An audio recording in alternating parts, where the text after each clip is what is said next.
Jai Hind students.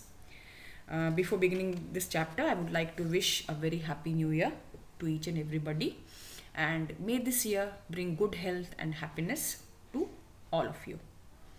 So we will be doing a new chapter, that is 18th century political formation.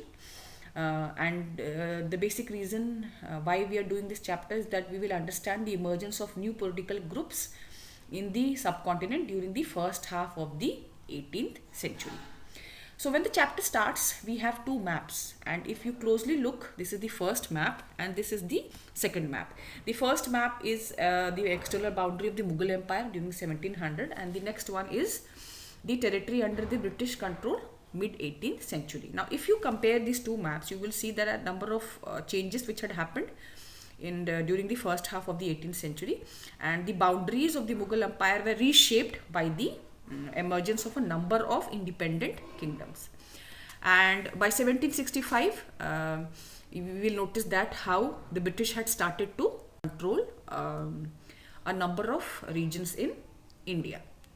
So we will study about the emergence of these new political groups in the first half of the 18th century.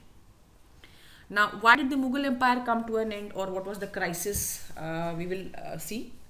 So the Mughal Empire, it faced a number of problems, and we all know that the Mughal Empire was very successful, but slowly during the closing years of the 17th century, it started to decline. Now there are a number of causes, or number of factors responsible for it. Like Emperor Aurangzeb had depleted the military and the financial resources of his empire. Why? Because he was fighting a very long battle in the Deccan. Then his successors, the efficiency of the empire administration broke down.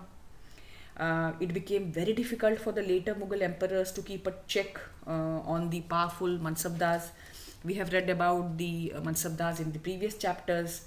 There were nobles appointed as governors, and they often controlled the offices of revenue and military administration.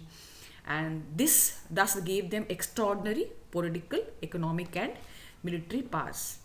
Now as the governors, they consolidated their position or the control over the provinces, the revenue or the capital slowly declined.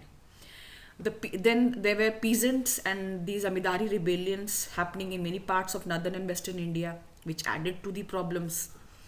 Now it was not that this is the first time that these things were happening, but Mughal authority. But what happened now was these groups basically they rebelled because there were a number of taxes which were mounted on them. The Mughal emperors after Aurangzeb were unable to thus arrest the gradual shifting of political and economic authority into the hands of these provincial governors or the local chief. So this is the first module. We will be dealing about this later in the next module.